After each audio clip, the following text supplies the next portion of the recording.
The pressure is on as we enter the penultimate round of the championship as those point-scoring opportunities begin to dwindle. Alberto Garcia Blasco is looking for a leg up on championship leader Andre Rosa in LMP2, who leads the championship by 8 points, whilst Miguel Almeida ekes out almost a one-race win advantage over his nearest competitor.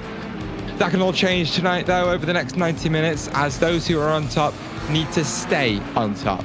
So, without further ado, welcome to round 7 of season 2 of the Platinum Pilot Series, and welcome to the historic Autodromo Jose Carlos Pace.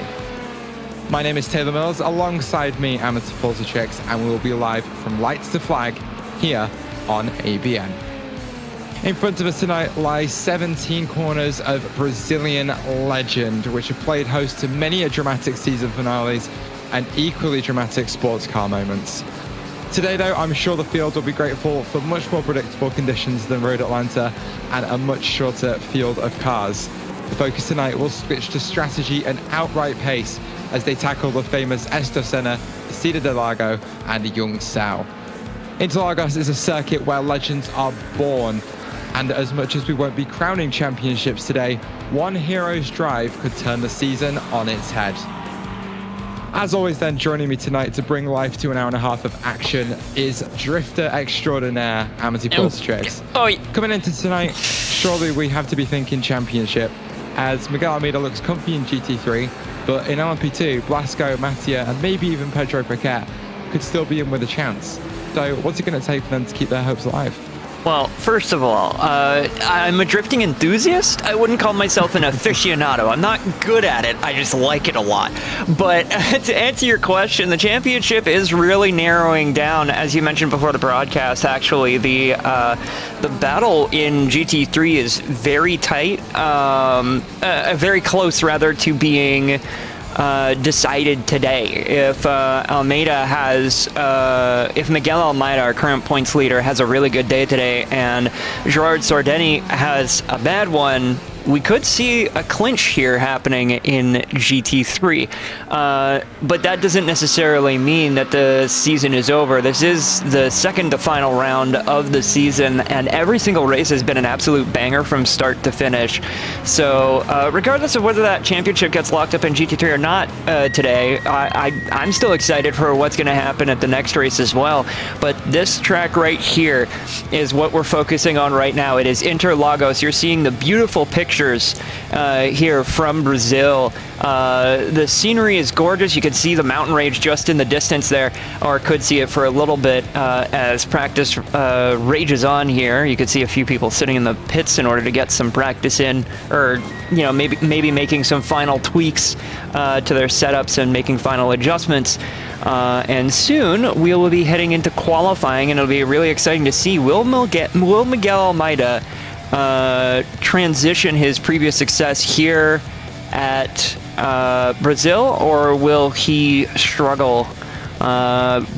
We've seen him struggle a couple times. He's had a couple off rounds last season and this season. So will he be able to put it on pole once again?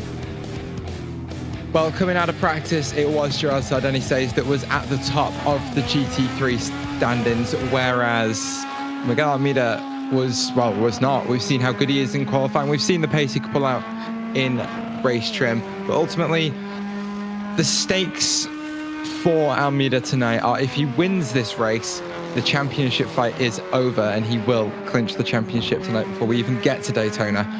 So for Gerard Sardeni says to keep his championship alive, he needs to take that win out there today. So when we say the pressure is on, the pressure is well and truly on. Championship in LMP2 looking pretty close as well, with 8 points between Andre Rosa and Alberto Garcia Blasco.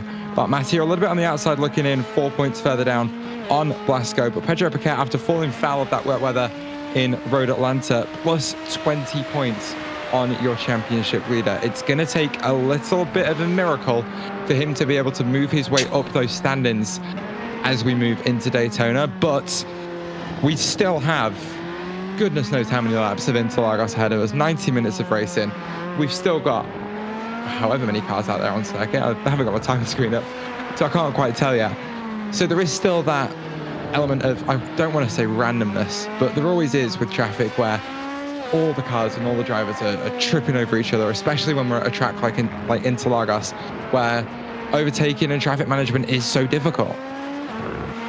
To answer your question, we have 17 cars on track in total, 6 in GT3 and 11 in LMP2. It is a little bit of a lower turnout, probably the lowest turnout I've seen so far this season, which is unfortunate, but it does tend to happen in most leagues, even in very high tier leagues like this one where the caliber of skill is so high. But that tends to happen when you have somebody who is just not only fast but also consistent, like Miguel Almeida, like Pedro Piquet, like we've seen earlier this season. And when somebody's walking away with the championship, it often feels like, well, what's the point? But you know, and I can get that. It's very demoralizing to kind of come to a race where it doesn't where it's kind of like, you know, the lines are made up and the points don't matter. But even so, Interlagos is still a really fun track. So even with 17 cars, you know, the complexity, the elevation changes and all, we're going to see some really interesting battles.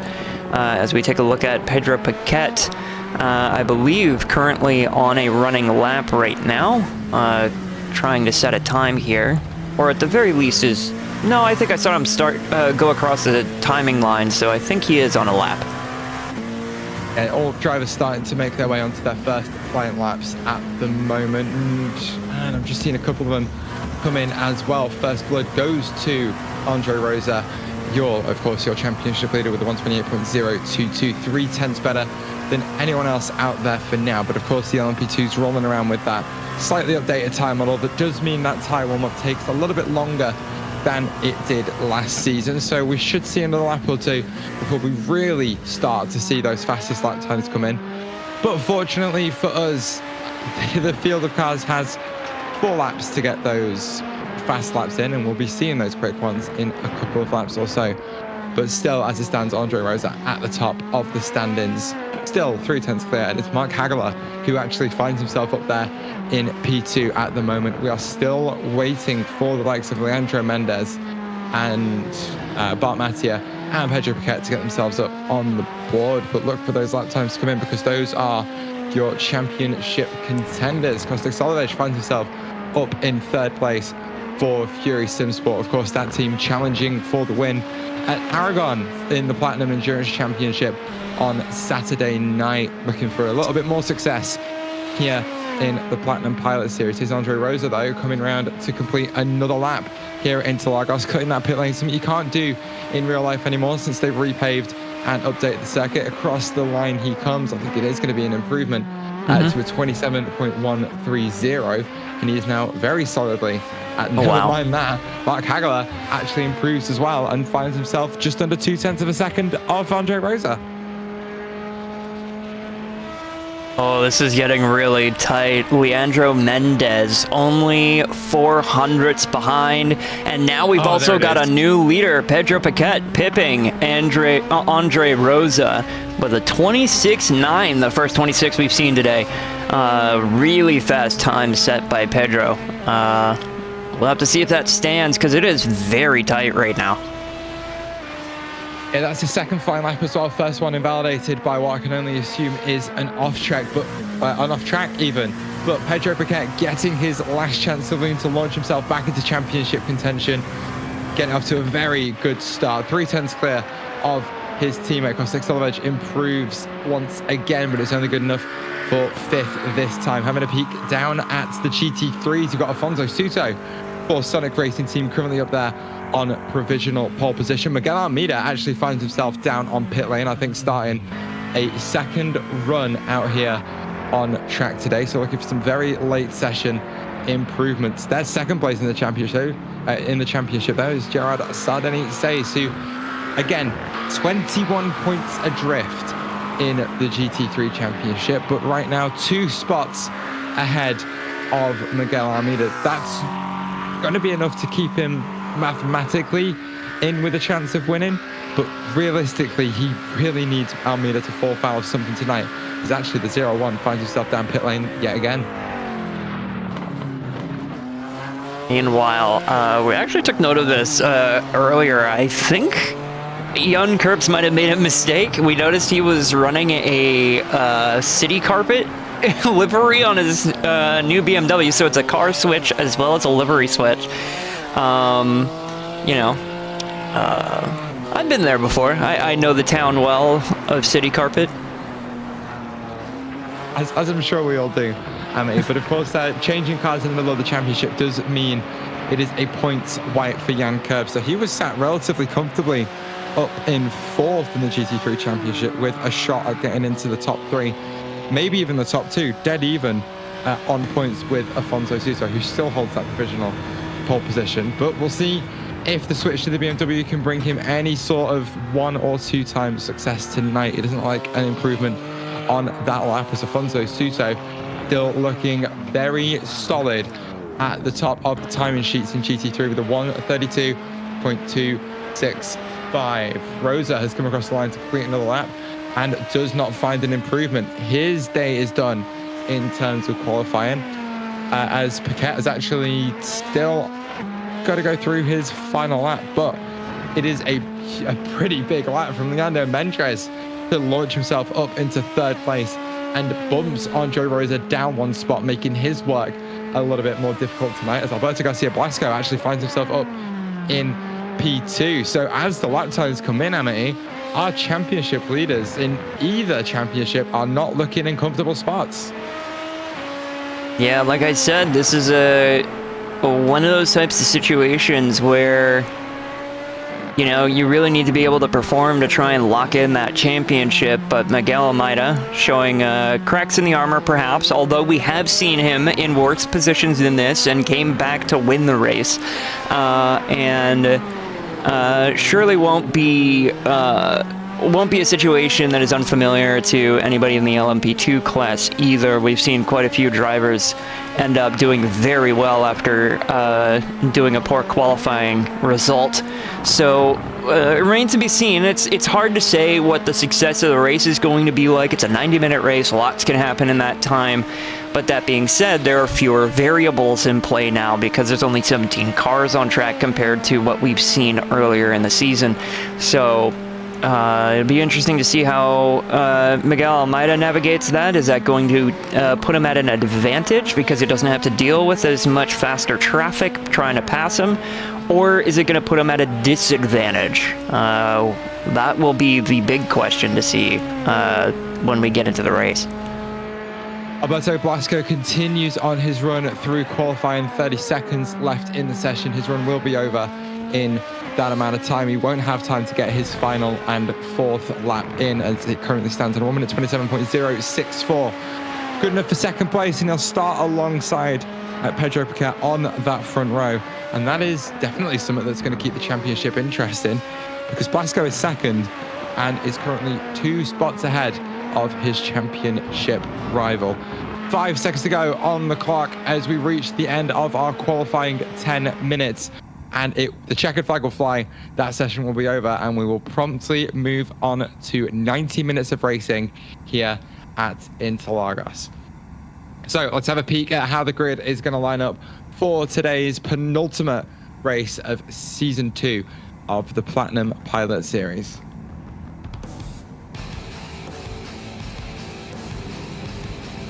Taking that pole position in LMP2, it will be Pedro Piquet from 4th place in the championship, who will line up alongside Alberto Garcia Blasco. Leandro Mendes finds himself on the 2nd row of the grid alongside championship leader Andre Rosa, who's got a little bit of work to do today if he wants to stay in the lead of the championship. Context Solovedge for Fury Simsport lines up 5th alongside Mark Hagler for SCK Racing. Let's see if they can pull off something funky on the strategy here tonight. Jack Fajado even in that 2nd XPD racing car will start from 7th on the grid, as Victor Sonnengren will start 8th for Twin Turn Sim Racing Delta. But Mattia was only good enough for P9 tonight, as Dominic Isenberg lines up alongside him in 10th, with Dominic's twin brother Sebastian rounding out the LMP2 grid and starting from 11th. And then with our fairly small GT3 grid today, we have Afonso Souto getting another pole position. I believe he clipped a pole position earlier in the season. He's going to be starting from the lead of the pack, right next to Gerard Sardeni in the number 5 XPD Racing GT3 car. Right behind them in row 2 is Miguel Almeida, current championship leader. Could clinch things depending on how things roll, so he's going to be looking for a good result today in the Sonic Racing Team green car, number 1. And then Yun Curbs alongside in the number 16 BMW with that city carpet livery on it. Javier Talavera got a result of 5th in qualifying for Howell Motorsports. And alongside him, bringing up the tail end, Artur Loureiro in the NGC by Rubis Gas, a 98.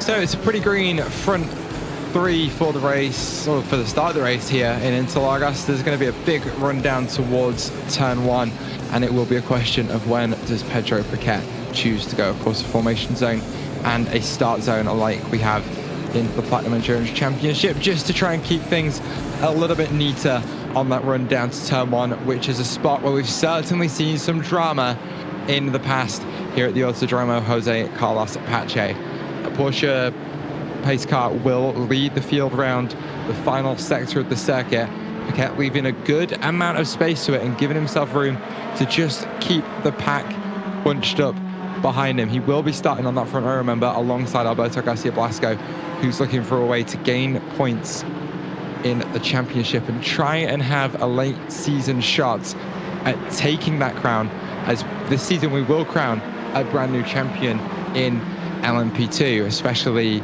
with last season's champion Luke Smith dropping down to GT3 and then by the looks of things dropping out of the championship. Further down the field, work to do for Bart Mattia, who, as I mentioned, 3rd in the championship.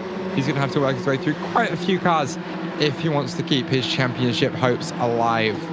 The pace car will make its way down pit lane as 11 LMP2s slowly work their way towards the start zone. You can see Barney ready with his green flag to get this race going. He holds it high in the air, starts to wave it, and we are away for 90 minutes of racing here at Interlagos. Pedro Piquet gets a very clean start and a very easy run down into turn 1. Leandro Mendez and Alberto Garcia Blasco side by side through turns 1 and 2, and it's looking like that's going to continue into 3. Some pressure in the background, I think, for Victor Sonnengren, who will hold on to that spot, but Alberto Garcia Blasco forced a long way around turn 3 as the GT3s are getting underway as well. Seeing a little bit of side-by-side action, but once again, as we've seen all season, very quickly filing into single file and getting organized. Don't want to be doing too many battles here, just make it to the end. Sorry, just to interrupt there, Amity, there's been a big incident down into turn 4 as Kostek Solovej and I think, who is it? Andre Rosa actually find themselves off the road. Look at this, it's a big dive down the inside from Mark Hagler, and that takes out championship leader Andre Rosa and Kostek Solovej. So from a good position to at least try and score some decent points in the second to last round of the race, Andre Rosa now finds himself all the way down in 10th spot, and here's the onboard from Hagler. Yeah, you can see he just brakes a little bit too late. Just those cold tires catching him out, and you can see just on the right side, that is an LMP2 car pointed the wrong direction. Hagela more than likely going to be issued a penalty for that. And don't forget, that'll be some damage, I'm sure, on the rear end of that car for Andre Rosa, so feeling a lot less stability and a much more difficult to drive car. Here's Bart Mattia, currently lingering around in 7th place, putting some pressure on Victor Sonnengren and looking for a move into the first corner. Isn't going to find one this time by, but is certainly going to get closer under braking and perhaps set himself up for a run down into turn 4, over the curve on the inside of 2. Running the 3rd curve quite aggressively and staying in that slipstream. It's a pretty poor run off at that 2nd apex, so Bart Mattia perhaps losing the chance to get down the inside of turn 4, but still plenty of racing to go here at Interlagos. Mattia closing up yet again and very much looks like the stronger of the 2 drivers on the brakes. And does seem to be the case. We've already had quite an interesting situation here early on at Interlagos, but now everybody's trying to get into the rhythm, find that momentum. You're always going to see the most inconsistency when those tires are trying to warm up, trying to get some grip in the tires so that you're able to actually have the kind of braking performance you expect, that you've practiced with and whatnot. So here we're going to start seeing things even out as people get those tires warmed up. And it's more than likely that Bart Mattia, you could see just how close to the rear bumper he is to Victor Sonegren. So the likelihood of a pass here looking pretty high. I think Mattia running a little bit more downforce on that Dallara P217 LMP2 out there on track today, owing to his performance in that middle sector. But Sonegren just looks absolutely uncatchable on the start-finish straight and that run down to the Descida del Lago. There's a little bit of a lockup, I think, from Fajardo just in front of these two. So it's a big corner cut at the apex of two for Victor Sonegren. It won't be a slowdown, but it might be an off-track, and those could come into play later on in the race. It has killed a little bit of momentum coming out of the center S's. But Mattia has a peak to the inside of 4, but cannot find a move, as Fajardo and Mark Hagler are actually nose to tail in front as well. But here is a bit of a bigger run from Mattia. He's actually going to look to the outside of turn 6, but Sonegren going to close that one off decisively, and Mattia is going to have to wait for another opportunity later on in this race. That was very close. That's what some people would say, clearing the nose off, getting rid of some of the bugs that might have accumulated already in this race from Bart Mattia was Victor Sonegren. That was a very tight situation, and maybe a bit too risky for my blood, but also these drivers on track are much better than I, much more courageous than I. As you see Bart Mattia getting right on the back bumper. Holy, what an incredible send on the brakes. But again, he just got a little bit too checked up out of Young Sao, and despite the fact he's in the slipstream of the car in front, it just doesn't look like that run is going to build anytime soon. If he wants to go down the inside of 1, it's going to have to be a very aggressive move, because Victor Sonegren still has the assistance of slipstream from Didier Fajardo just in front of him. It is 2 by 2 by 2 in the fights in LMP2 right now, as you got Pedro Paquette and Alberto Blasco keeping each other company, Mendez and Hagler keeping each other company, and actually, no, Menendez even looks a little bit on his own. It's Hagler and Fajardo keeping each other company. Sonegren and Mattia, of course, having been nose to tail for the last 2 laps. Paquette, though, being one of the faster drivers in the field, certainly trying to eke that gap out to Alberto Blasco. But they will have some GT3 traffic to deal with eventually that might bring them a little bit closer together. And speaking of the GT3s, taking a look at the pictures now, it's actually a bit tight between the top 3 drivers, the podium steps currently as they run: Afonso Sudo, Gerard Sardeni, and Miguel Almeida. And again, Miguel, if he does good enough, and Gerard Sardeni, the number 5 McLaren, does poorly enough, Miguel can clinch the title. But in this current position, I don't think that is the case. Sardeni would still have a shot at the final race of this season. Yeah, definitely. Of course, once again, that points gap between Almeida and Gerard Sardeni stays only at 21 points. And we do use the Formula 1 scoring system here. 25 for a win, 18 for second, 15 for third. So as it stands, Almeida is actually being outscored by just 1 under the margin he needs to beat that car in front of him by, if he wants to clinch the championship out there tonight. Duto still looking for a win in the Platinum Pilot Series, so certainly isn't going to want to give that one up at all. The Sonic Racing team have had a fantastic season so far, especially with that 1-2-3. I think last time out at Road Atlanta, they're going to want to keep that sort of performance going, but for the moment, they've only got these 2 cars in the race, and right now, Gerard Sardeni says is actually keeping the pressure on Afonso Suto. So we said it would take a heroic drive to try and keep some of these drivers in the championship coming into the final round at Daytona. And it looks like Sace is doing all that he can to try and make that happen, as it looks like he wants the lead of this race. Absolutely, that is a driver on fire, turning the wheels to literal lava, lighting the track up, trying to stay in touch with our current leader, Afonso Sudo. You can see just how much on the ragged edge they are. You can see how much curb Sudo is taking just ahead. Just to to use as much of the track as possible to try and get away, but it's not working. He can't fish. He can't. He can't lose his tail quite as easily as he would hope. Lots of twisty corners in that middle sector in Interlagos. It's another one of those tracks that's a bit of a setup compromise, as you need to peel a bit of wing off so you can actually carry some speed on those straights. But of course, it makes the car very unstable in the middle sector. And as much as Suto might be able to pull away between turns 4 and 12, he has this massive long run out of Young Sao down towards the center S, where Says can close right the way back up with that slipstream and keep that fight alive. Miguel Almeida, though, looking decidedly patient for now as he waits for the fight in front of him to erupt. And I'm sure that that's something that Suto is not going to want in these early phases. So heading through the famous first sector complex. An absolutely iconic part of the track. And it does seem as though in this lap here, Gerard Sardeni was a bit faster in that first sector. You saw him once again extending track limits, trying to make as much speed as possible, use as much room as possible to keep that cornering speed up. One of the things to note here as well, this is a bit of a battle of resiliency, because for Sardeni, like you said, he hasn't won yet. He wants to get that win. He wants to get that. Get that kind of accolade in his repertoire. Because if you expect to win a championship, you want to have at least won a race. Most people would say if you won a championship without winning a race, it'd be a Mickey Mouse championship type beat. But that being said, that requires a lot of resiliency from the mindset of the driver.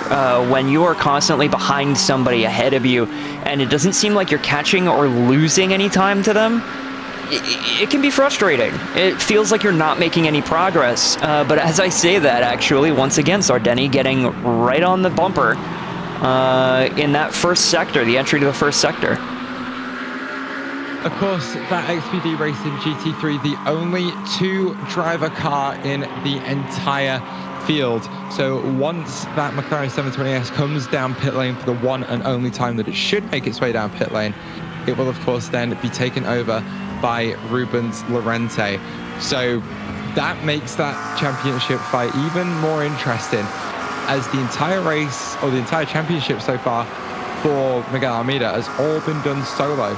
Whereas Says and Lorente have, of course, had each other to lean on to sort of be race engineers for each other and do a lot of bit of that race management, which is, of course, going to be a huge advantage for them, especially last time out at Road Atlanta, when one of them could keep an eye on the weather radar as things got better and worse. But I'm sure right now, Says has got Lorente in his ear, helping guide him through the early phases of this race, talk about what everyone else is doing around them, let him know where Almeida's at relative to them. Keep an eye on strategy as well, because as much as it is an easy one stop for the GT3s, we don't know when they're going to take those stops. They might choose to take things early, choose to take them a little bit later and take on less fuel towards the end of this. But being able to go about an hour on those tanks of fuel, realistically, we could see it at a GT3 stop anywhere between that 30-minute mark and that 60-minute mark. This battle seemingly just starting to heat up. Sardeni once again closing in on the brakes on turn 1. Seems as though maybe this is a similar situation with a difference in setup. Maybe Sudo has a bit more straight line speed, but Gerard Sardeni a bit more downforce to try and help reduce those braking distances and increase the corner speeds. It'd be interesting to see how that plays out if that is the case, but I would assume so, given the tremendous difference in that braking distance. It seems like Gerard just has a lot more braking power than the car ahead does. Meanwhile, towards the front half of the LMP2s, still nose to tail here, Paquette and Garcia Blasco. Yeah, of course, for the prototypes, it is a little bit more difficult to get to that 45-minute window, especially with a car whose pit window is typically around that 38 to 42-minute mark. They're going to need to go a couple of laps longer on at least one, well, on both of the tanks of fuel that they'll have if they want to make that one stop work. And with only 30 degrees Celsius track temps out here today, it may be advantageous to take those stints a little bit longer, as the tires aren't going to suffer as much as they might in hotter temperatures. Racing here when the track temps up at 50 is something else, and I don't mean something else in a good way. It is one of the most horrible experiences that you could ever have in sim racing, because it just feels like the car doesn't want to turn, it doesn't want to accelerate, it does not want to brake, it doesn't want to do anything that you would normally ask of a race car. So the reason I'd say, though, we aren't really seeing this fight evolve into something more than a little bit of nose to tail right now, so Alberto Garcia Blasco is just using Pedro Paquette for a little bit of slipstream to build a little bit of a fuel advantage over the rest of the field, and do an extra little bit of lifting and coasting in this first stint. Yeah, we've been seeing a lot of that kind of strategic, tactical mindset from these LMP2 drivers. A lot of sitting and waiting, making sure you're in the tow so you can get a little bit of an advantage, take some drag off the wings and the winglets on the car in order to increase fuel efficiency.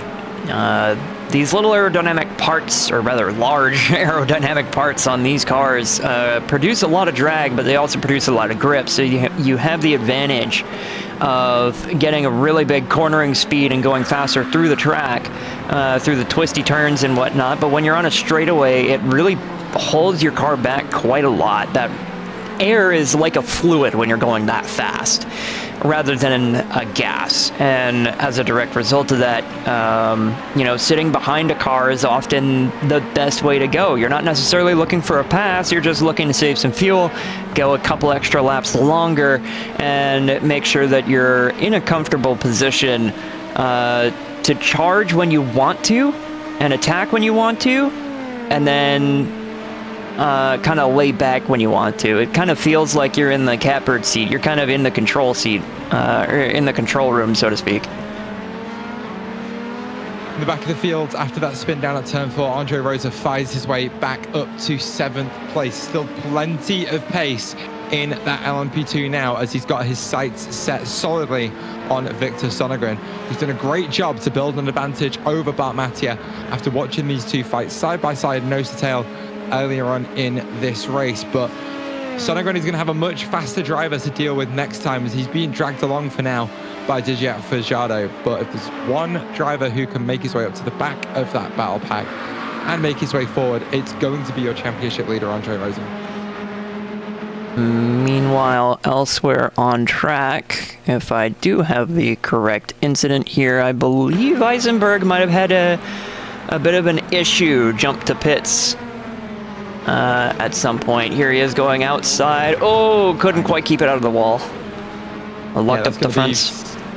That's easily going to be 6.5 minutes of repairs, especially with a corner hit like that. The suspension on these cars doesn't like to take hits in that specific way, but just a lock up, carrying too much speed on the way into turn 1 and trying to scrub the speed off. It just wasn't enough before Eisenberg caught the grass on the outside of the circuit and found his way into that outside barrier. Back at the front of the GT3 field, though, things stay as they are, with Afonso Souto still leading the way from Gerard Sardani by only 0.3 of a second. And Amity just drawing up the rear of this three-way train by 0.7 of a second on that race lead. Again, it's a bit of a strategic play in GT3 right now, as Almeida we've seen as a driver that can make those smart decisions and make those positions up in the pit stop cycle. So expect him to go at the very least a lap longer than one of the cars in front of him, maybe even 2 laps longer than his teammate Afonso Souto, that's been punching a hole in the air the entire way. But hey, keep an eye on this one, because maybe at some point Gerard Sardani is going to decide it is go time. So these 3 top GT3 cars potentially doing just about the same thing we were seeing in LMP2, just sitting behind. Certainly, I feel as though Gerard Zardeni has gotten close enough and knows he's better on the brakes. He could make a move into turn 1 if he really wanted to. Like, look how much he's gaining here on the end of the straight, and he stays behind. Granted, for the GT3s, it's a bit less of a braking zone than it is for the LMP2s. So, a little less chance of making it up on the brakes. A little more dangerous than other corners. But if he wanted to pass, he's gonna pull out now and try and attack. Oh, wow. And he's gonna do it. Oh, but Suto's going to have a chance to come back. Says he's run a little bit wide, and this is inviting Miguel Almeida to get his nose involved in this battle as well, as he's going to find himself around the outside of his championship rival on the run down into turn 6. He's going to choose to take it on entry. That's a peek to the inside of turn 7. He's going to have a look on the brakes into 8. No, he's not. But all that battling has just pulled Zardeni off the back of Afonso Suto just a little bit, but not enough for the XPD Racing driver to lose that slipstream. Someone out here has decided it's go time, but perhaps even then, Zardeni may still take the option to just stay behind for a little bit longer. But that was a very brave move down into turn 4. Just unfortunately didn't work out for him on this particular occasion. That is interesting. One thing I forgot to consider is that when the racing is this tight between not just you and another driver, but 2 other drivers, you always run the risk of opening yourself up for attack when you're attacking the driver ahead. So actually sitting in the middle position here is quite a bit of a precarious situation. You don't want to be too slow and let the driver behind take you on and start attacking for your position, but you also don't really want to attack the driver ahead because it slows you down and still opens you up for attack. It's kind of it's kind of like being in a prison cell ultimately. And the unfortunate thing is with the 2 cars sandwiching Gerard Zardeni being on the same team, there is always that potential that the driver ahead could be working against you. Well, that's certainly going to be the case on this one. You can't imagine if Afonso Suto is going to make it easy for Gerard Zardeni to get past him at any point around the circuit. But I think with the gap that Miguel Almeida had just let open up between him and the 5 car, I think that's what gave Zardeni the idea that it might be time to give it a little bit of a go, as even when he got checked up on the exit of that corner, there still wasn't enough of an overspeed from Almeida behind to make a move work up into 6 and 7. Granted, he had a go, but was nowhere near close enough to make it happen, as he's dropped back by about half a second yet again. So keep an eye on Zardeni, because he may take another chance down into 4, maybe even down into 1, but we'll stick with this and we'll see what happens. Coming up towards the final corner, a very, very uphill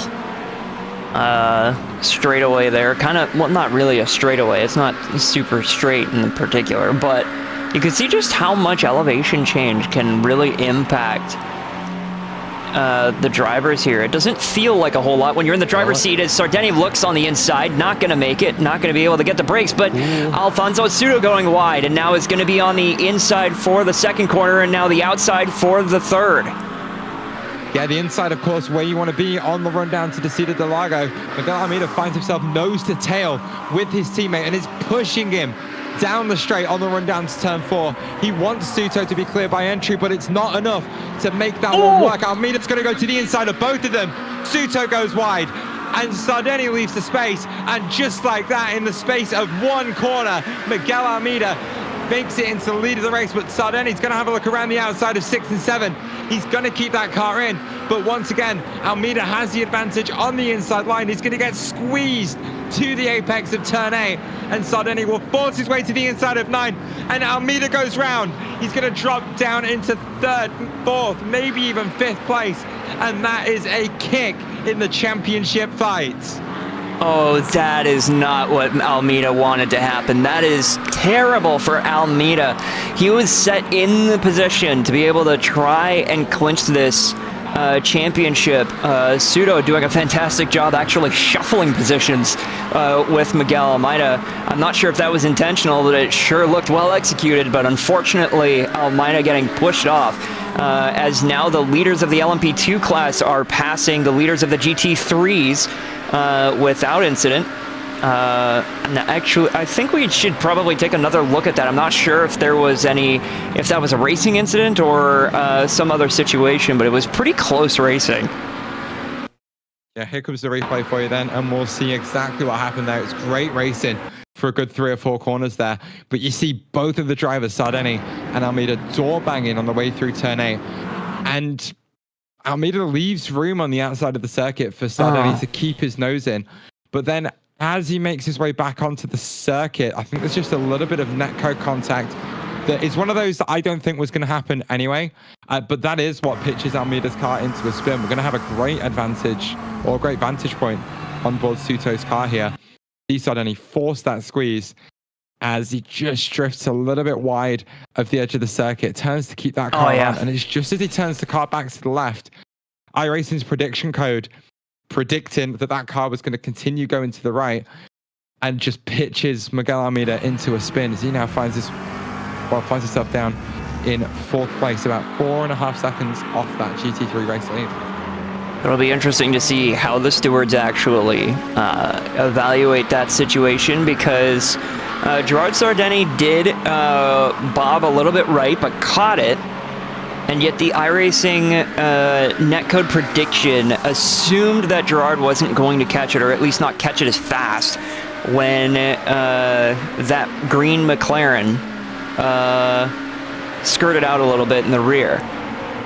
So to me, that's no fault. That's just close racing that ended up in a situation we see time and time again on iRacing and in any sim racing in general. When you're racing over the internet, you have these connections that are spanning the entire globe, and even inches can cause big upsets like that, despite not having any contact between those two drivers. And unfortunately, Miguel Almeida has fallen victim to one of those types of situations. But he fought very well. Like, I thought that was going to be a battle for the ages between Sardeni and Almeida, with Alfonso Suto in the mix. Unfortunately cut short by the dastardly world of physics. Back in LMP2, Victor Sonegren for Twin Turn Sim Racing finds himself down at pit lane for his first stop of the day. Full tank and 4 fresh tyres for the 8 cars. Shortly he'll make his way back out onto the circuit, and we'll be able to see exactly how long a pit lane traversal is. The clock ticks past the minute frame, actually. This is a great battle happening back out on track in LMP2 as Andre Rosa tried to make his way down the inside of the Jet Fajado. Does actually make it happen. There's a bit of a bop from the driver of the 33 XPD racing car. Andre Rosa finds himself another spot further up as he actually, it looks like it was coming down pit lane, but he stays out on circuit and is now up to 5th, 3.2 seconds off the back of Mark Hagler, as Fajado is going to come back around the outside of turn 1. Certainly a favoured overtaking spot in Formula 1, but these are not Formula 1 cars. They don't quite have the grip to do that, and Andre Rosa will hold on to the spot. That was really dicey there with the lap traffic, but very good reaction times from the LMP2 drivers to navigate young curbs without causing any incident. That would have had me uncomfortable, and that would be an understatement for sure. But they seem to keep their cool, make those decisions they needed to do to get around the BMW, and now we're seeing Andre Rosa successfully defending the position and splitting the GT2s, the top 2, in half, right in the middle. You can see the hesitation of the 42 car off turn 9 down there. Almost let Alfonso Suto run into the back of him, but it is going to shuffle Sardeni wide through turn 10 and bring Suto back to the tail of that lead McLaren, as Andre Rosa now put in a good air gap between him and Dijak Fajado, and has actually closed the gap to Mark Hagler by about a half a second, finds himself 1.9 off the back of that 4th spot. But of course, for Rosa, he has to be eyeing up the podium. He has the pace today to get all the way up there.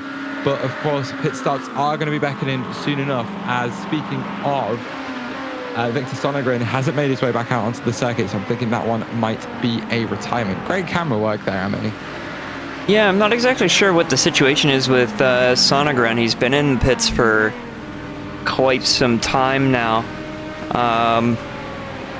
I don't really see anything wrong with the car. I don't see anything in my incident report here. So I'm not exactly sure what the issue may be with Sonogren. Maybe, I don't know. I don't know what the situation is, actually. I couldn't even guess. I didn't see an incident out there on track for the twin turn sim racing drivers, so just going to have to put that one down to a retirement for now. But 27 minutes gone in this race. Pedro Piquet still leads the way in LMP2 by 0.8 of a second over Alberto Garcia Blasco. Blasco, of course, finding himself in a great spot to take the lead of the LMP2 championship if things stay as they are. But Leandro Mendez down in third place, going to be making great gains as well. Mark Hagler for SCK Racing finds himself up in fourth, with Andre Rosa rounding out that top five, and again dropping a significant amount of points as it stands to his teammate Pedro Piquet and closest championship rival Alberto Garcia Blasco. In GT3 P2 in the championship, Gerard Sardeni leads the way from teammate of championship leader Miguel Almeida, Afonso Souto, who was on pole position but a bit of side-by-side battling, took him out of that spot and made things just a little bit tougher for him, but of course I'm sure he will be grateful of that fuel save. Jan Kurbs making a car switch to the BMW M4 GT3 finds himself on the bottom step of the podium, but not far ahead of Miguel Almeida at all. That gap stands at around 1.2 seconds. Javier Talavera for Hal Motorsport rounds out the top five, and Arturo Herrero currently bringing up the rear of the field down in P6, but of course all focus is inside that top four right now, as that's where all of the championship implications are happening in GT3. I wanted to make a quick note. Javier Talavera is the only Corvette that entered this season. Yes. It's nice to see a little bit of variety, you know? Those Corvettes are actually really nice cars with I think they have a flat plane V8 or something like that. There's something about them that makes them sound more European than American, but it's really I've really come around to those cars. They're really gorgeous as we see LMP2 traffic navigating through the GT3 top runners here. Gerard Sardeni still in the lead, not super comfortably, but it doesn't seem as though Afonso Souto has really been able to engage those brakes in the way that Gerard Sardeni has, so a little bit more difficult to try and attack than it was for Sardeni to do so. GT3 is, of course, still eyeing up somewhere between 15 minutes and 30 minutes before their first round of pit stop, as actually Sebastian Issenberg officially disconnects from the session and makes that retirement for the number 32 car official, with Victor Sonnegren still hanging around after 6 minutes or so down at pit lane, which is interesting to see. We'll see if he makes his way back out onto the circuit, but I think we're seeing what we saw earlier on in this race, Amity, where the second place GT3 is just staying behind and saving a bit of fuel. As Afonso Souto was punching that hole in the air for the first 20 or so minutes of this race, and now perhaps wants his own chance to do some lifting and coasting into the corners. Yeah, that could also be the case, you know. Certainly from seeing Sardeni's performance on the brakes through, especially through turn one, it seemed as though it would be a wise decision. I'm not sure if Souto was laying back on the brakes or anything like that, but it certainly seemed as though Sardeni had a bit more braking performance. So it could be the case that Souto recognizes that and is saying, okay, he's just better on the brakes than me. It's going to be harder to attack him. So instead of attacking him now and seeing what happened with my teammate, Miguel Almeida, I don't want to risk that. So what I'll do instead is just sit behind and do a little bit of fuel saving, go a little bit longer so I can attack harder on the final portion of the stint. That may be the mindset here for Afonso Souto, as we see the number 23 LMP2 car now navigating the top runners.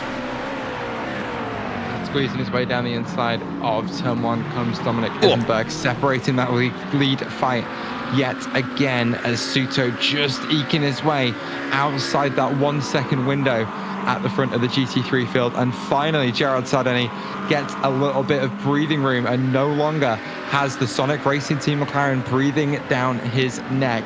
It is clean air all the way in front of him with zero pressure behind. So now Sardeni can just lock into a rhythm and start to tick those laps off. Similarly for Curbs, he's got some pressure from Miguel Almeida behind, but no one in front of him on track to get in his way for now. So he's just on a bit of a hit your mark sort of focus right now, whereas it's Miguel Almeida who has all of the work to do. Remember, he spent most of this race so far sat in the slipstream of 2 cars in front of him. So he'll have done a good chunk of fuel save in the early phases of the stint, and now might have a chance to, well, he's got a couple of options. He can also do some more fuel save and extend that first stint, or he should be able to turn the wick up as well and really start to raise the temperature off the back end of Jan Curbs. It could certainly be the case. The situation with these tires on these cars, particularly with the GT3 cars and with most cars on the iRacing service, is that if you're pushing for too hard for too long, you just melt the tires, and you need to take a couple basically cool down laps. You need to slow down a little bit, be easy on the tires in order to get some of that grip back. If you overheat the tires, it can really reduce your ability to corner and attack the driver ahead. So it could be the case he's laying back, trying to cool off the tires maybe just a little bit before attacking. It's a strategy I've seen someone like Emily Howe, who also races in some other ABN series, use both in GT3 cars and in oval racing cars as well.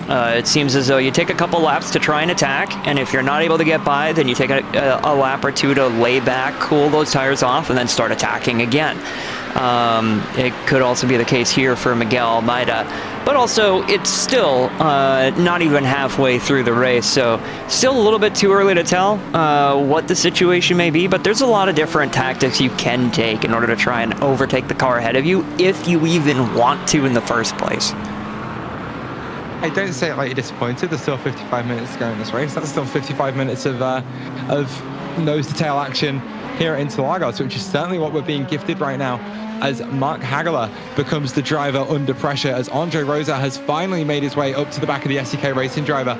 And Hagler doesn't want anything to do with that battle at all, and hands fourth place over to championship leader Andre Rosa, who's now looking up the road at the 8.7 second deficit he has to Leandro Mendez. Remember, Rosa was in a great position to try and keep his championship well and truly alive, as he is at the lead of the championship as it stands, but one of his closest rivals up there in second place at the moment, scoring, quick mental maths in my head, 6 points over him right now, which will bring that gap down to 2 points coming into the final round, which is great for us in terms of an entertainment spectacle in the last race of the championship. But Andre Rosa, I'm sure, wants to give himself as much margin as possible for the final 90-minute race at Daytona next time out. And Rosa is just cooking right now. He is on fire, making all the passes he needs to do after that early incident causing getting spun out. The cause of that incident was Mark Hagler going a little bit late on the brakes with the cold tires. And now he's passed the driver who's caused that incident. And like a bit payback on Hagler's part, doesn't it? It does seem so. And now he's got his eyes set on a 9-second gap. For normal people, that is an insurmountable gap with the amount of time left. For someone like Andre Rosa, he knows he can do it. It's incredible to see a driver as talented as Andre be able to continue charging forward after an early incident and not just like settle for I just need to get a good finish here, but for like genuinely attacking for every single position. That is the resolve of a hardened driver. Yeah, it certainly is. And Rosa, of course, has that work to do to get himself back up into that top 3, but closing a few tenths on Leandro Mendez already. Here's Miguel Almeida from 4th place in the field right now, 4 tenths off the back of Jan Curbs just in front, who's, of course, making that car switch for today's race. We see a bit of an incident, apparently, down into turn 1, as Almeida getting side by side with the BMW driver. Bit of a bump between turns 1 and 2. This Curbs looks like just about holds onto that position. as Amity has to slot back in, worried about if there's any damage on the rear of that car. But with the way Almeida's still getting time out of it, certainly does not look like that's the case. It doesn't look like it's any critical damage, but I think... Nope, those are sponsor decals. I thought there was a little bit of a dent in the rear end of the car, some paint scraping, but nope, that's just the Michelin Man on the rear fender of the car. Doesn't seem like there's any damage to Young Curb's car. Still looks pristine as always with that nice metallic red finish on the car. Meanwhile, Young Curbs, it'll be hard to tell if there's any damage on this thing with a noisy design like that, but it does seem like every body panel is about straight. So just a tiny little door bang, that's all. What's a little bumper bash between friends, eh? Well, sports cars have doors, so you might as well use them. But of course, Curbs reminding himself and reminding the rest of us of the streets that we grew up in. I'm sure all of us as sim racing and motorsports enthusiasts at some point either owned one of those city carpet layouts, or certainly one of our friends in our circles would have had one there. I'm sure it's something that indirectly sparked a love of cars and a love of racing in quite a few of us, and of course Curbs just showing that one off on the BMW. And I can't lie, it's a great looking livery. Like, it's so well done. I mean, there are a couple of panels that aren't quite lined up straight on the front, but the BMW is the perfect car for this sort of livery because of just how much flat body space there is across that thing. Yeah, it'd be really difficult to try and line up every single road, every single building across the seams. You know, UV mapping is hard, texture painting is hard, but it's still like a really nostalgic throwback. I never had one of these, unfortunately, but I had friends who did have these little city carpets. For me, my city carpet was Need for Speed 2, released back in 1997. Being able to drive cars like 200 miles an hour and using the arrow keys to control the cars, it was wild. And it's going very slowly, by the way, just to... Oh. Sadly, I do have to bring it back into focus on this race whilst we were off in Nostalgia Land, but Amity driving very, very slowly right now and losing 7 seconds to Young Curbs over the course of the last lap, as I can't see any damage on that car, but either he's doing some ultra mega fuel save here, or is actually running with a bit of damage on the rear end of that motor vehicle. Taking a look on all 4 corners, I'm not seeing much of anything. It makes me wonder if there's maybe a mistake in the what is going? Oh, he's super loose on the brakes. I noticed it before. He was loose on the brakes on certain portions of the circuit, but I figured he was just pushing that hard. I think he might have burnt the rear tires up, or something is going on with the rear end of the car that's making it spit out like that. We might see it here. No, I think he might realize something's up. Perhaps maybe the toe is out on it. It depends where he took the knock, but the rear of that car just not looking in line right now. The front axle should be relatively clean. It was the rear that really took that hit, and it'll be difficult for us to see any suspension damage on that car because we don't have access to, well, the garage screen for Miguel Almeida, as that would give him the answer that he needed. But with no one in his team able to, well, currently in a position to join and check that for him, unfortunately, he does just have to feel this one out. Also, to jump back on Jan Curb's music watch, of course, in the PEC broadcast, mentioned he was listening to a bit of One Direction before he got into the race to get him in the mood for that one. Apparently, today, it's Alfred Heinrichs, and I think a little bit of electronic music, as far as I can tell. So that's an insight into Jan's racing playlist, which I'm not surprised by. He is German. I feel like electronic music is kind of their jam. I also know he's listening to the broadcast, so hi, Jan. I mean, massive respect for One Direction, you know? Like, you gotta respect a guy who broadens his taste to what... I don't know. I think most men would say, One Direction is for girls, but it's like, it's music. It doesn't matter. It's for everybody. One Direction, one of those bands, like, there's a few bops that I bop along to. It's not something I seek out necessarily, but, you know, they got a couple bangers to get stuck in your head. They're popular for a reason.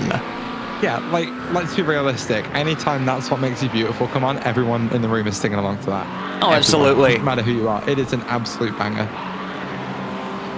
Meanwhile, I think... I won't sing it on broadcast. This is not the 24 hours. Oh, no, absolutely not. Karaoke you can expect at a PEC event. PPS, I come on, I can keep a little bit of my dignity here. It's 90 minutes. Meanwhile, I believe Dominic Eisenberg might have had an issue. We saw Sebastian Eisenberg, I think, had an issue earlier. And a spin on the brakes from Dominic, but gets it going again. So no damage for the Eisenberg, for the second Eisenberg in the race. Just a little bit of a spin. Now, hang on. How do we know Dominic was the second twin? I mean, one of them was definitely born first, but how do we know Dominic was born second out of the two of them? I mean, that wasn't the logic I was going off of. I figured, like, well, Sebastian was the first to retire, so this one is the one last. The left. The one that is... Stop questioning my logic. No, it makes for good entertainment. But the thing is, I know that either Sebastian or I think it's Dom actually watches these broadcasts back, and since maybe he'll message me and tell me. Sometimes if I say something during the broadcast that he feels like he wants to correct me on, he usually sends me a message to correct me on it. Of course, he is how I found out that they were in fact twins, not just brothers or cousins. And again, I still feel a little bit stupid for not figuring that one out. You know, I gotta wonder, like, I've seen it in movies, I've seen it in TV shows. Do twins actually care who came out first? Is that a big deal? Because, like, you see it in the WWE with the Uso brothers, right? You see it in... Sweet Life of Zack and Cody. Yeah, Sweet Life of Zack and Cody. Like, name like twin characters in movies and TV shows, and they all have this one storyline where it's like, well, I came out first. But does that matter? Or is it kind of like one of those, like, one-shot, like, offhand comments, like, you know, like brotherly teasing type of thing? It's not something you seriously believe in. I mean, I was the first in my family to come out, so I don't think it matters, but but I also don't think realistically they actually ever know, because I guarantee you that identical twins get mixed up at the hospital. Like, as in, you'll name one Dom, name one Sebastian. If they are identical twins, probably got Dom and Sebastian mixed up a couple of times before you actually eventually took them home, or still got them mixed up at home. Oh my God. Right? What an existential crisis that would be. Just like, you think you're Dominic this whole time, but you're not. But eventually you are going to start, like, developing defining personality traits and maybe some visual differences. But a baby's a baby. They all look the same. And I thought I had identity issues. That would cause some problems for sure. Meanwhile, in the LMP2 class here, we just... we see here before us the number 43 of Pedro Piquet, certainly cruising to a comfortable lead here as we start approaching pit stop times. He's not going to pit stop now, I don't think. He's just using it to cut. Oh, yeah, I lied. 45-minute mark. No reason to not come down pit lane, as I think Miguel Almeida joins him on his pursuit of... It is Afonso Suto from second place in this race. So leaves... Gerard Sardeni and Jan Kurbs to continue out there. Almeida will make his way down pit lane as well, gets it stopped and gets it under that pit speed limiter. This could be a really important pit stop for the driver of the 01 to take chance to get on a fresh set of tyres that we think might be completely ruined at this point. Maybe take some damage repairs if they've got any of that lingering. And with the fuel that he saved so far in this race, it should make this stop relatively short. Afonso Suto is going to get pulled away just in front of him. Javier Talavera has actually pulled in behind as well, but we are well within the pit window for both classes right now. And after he's got these tyres up to temperature, Miguel Almeida should have some decent pace over everybody that has stayed out. So keep an eye on things as they shift and change and unfold over the course of the next 45 minutes, as actually Almeida comes out side by side with Pedro Piquet and decides to yield that spot as he's actually getting stuck behind the LMP2, or who was the LMP2 overall race leader, those stone cold, no tire blanket tires, making it very difficult for the NGC by Rubis Gas driver to get off pit lane. Something very interesting. I'm looking through the timing docket here, and Miguel Almeida did not seem to have a longer pit stop. In fact, shorter than some of his competitors. So either the repairs were easily committed during that pit stop while the tires and whatnot were being changed, or it was just a situation where he burned up those tires. I'm not really sure what the track temp is, actually. I could probably... yeah. So the track temp isn't significantly hot. It's not something that the drivers are unfamiliar with. So, yeah, maybe just burnt those tires up trying to attack... Oh, no, he's pulled over. Uh-oh. Oh. Well, if that's not championship implications, I don't know what is. Miguel Almeida pulls over to the side of the circuit at the bottom of the hill at Young Sao and tows to pit. No, wait, he doesn't tow to pit he's having connection. He's having connection issues. He's having an issue with his steering wheel, I think. Yeah, no, that's certainly what it looks like, because he will make his way back onto the circuit. So no retirement to Miguel Almeida. Wiggles the car. So I think you're right, Ami. That looks like steering issues for Miguel Almeida that may by now have rectified themselves. But after that's all shaken itself out, he finds himself 8 seconds off the back of the next car in class and 1 lap down over your GT3 race leader. Yeah, there's 2 causes for somebody for having a little bit of a minor blink or a major blink like that all of a sudden. The one cause is connection issues. If your network is dropping packets to the server, you can basically be disappeared from the track. It has caused issues for many a driver. But given that he pulled over, then had the major blink, and then popped back in and wiggled the steering wheel, that kind of confirms that is a steering wheel issue. When you are unplugging and plugging back in a steering wheel in iRacing, you do blink like that. So that is a situation as we see a bit of a battle going back. What was that? Who was that? Oh, there we go. We found it. Yeah, Bart Mattia on his way out of pit lane on stone cold fresh tires just finds himself getting shuffled out by Dijat Fajado down at turn 5. And Kostek Solovej walks his way through that door as well, and just like that, Mattia finds himself 2 spots further down in the order. Both the cars in front of him choosing to pit a lap ago, so they've already gone through this tire warm-up phase and have so much more grip in those Michelin dry weather tires. But Bart Mattia can do absolutely nothing to fight it, and has to let the 33 and 222 make their way off into the distance for now. Young Curbs also jumped to pits for some reason. I'm not exactly sure why. I don't see any incident reports. It could just be a pit stop, I mean. Yeah, but it was just a pit Why stop. did it report it as a jump to pit? He was already in the pits. I think he overshot his box. Oh, maybe. I'm not sure. He's flicking between gears down pit lane, but I'll get a look at his total pit lane time once he comes around and finishes his out lap. But Alfonso Suto was down pit lane for 43 total seconds. Javier Talvera down for 48. Miguel Almeida down for 43, but Curbs and Sardeni both on an out lap. So we'll see when their pit times come in, because it could have been quite a long stop, because Curbs is now 25 seconds off the back of second place.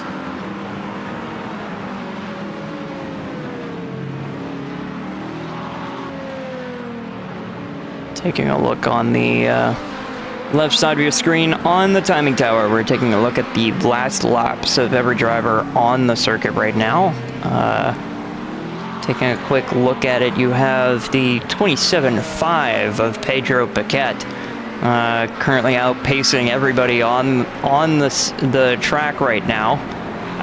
Meanwhile, Gerard Sordeni, that 2:12 is a pit lap, so the next time he crosses the finish line, we'll show you the competitive time that he's got on his next lap out there. And Afonso Suto currently has a 33.2. Just watching Kostek Solovej squeeze his way down the inside of turn 1 on Javier Talavera. Talavera just left the door a little bit open at the apex and didn't put up too much of a fight once the Fury Simsport driver got there. But what that's done is keep Solovej well in this fight with Didier Fajardo, who just looks like he's struggling under braking compared to the LMP2 behind him. So keep an eye on this fight, because Solovej may be able to find his way past that 6th place car very, very quickly.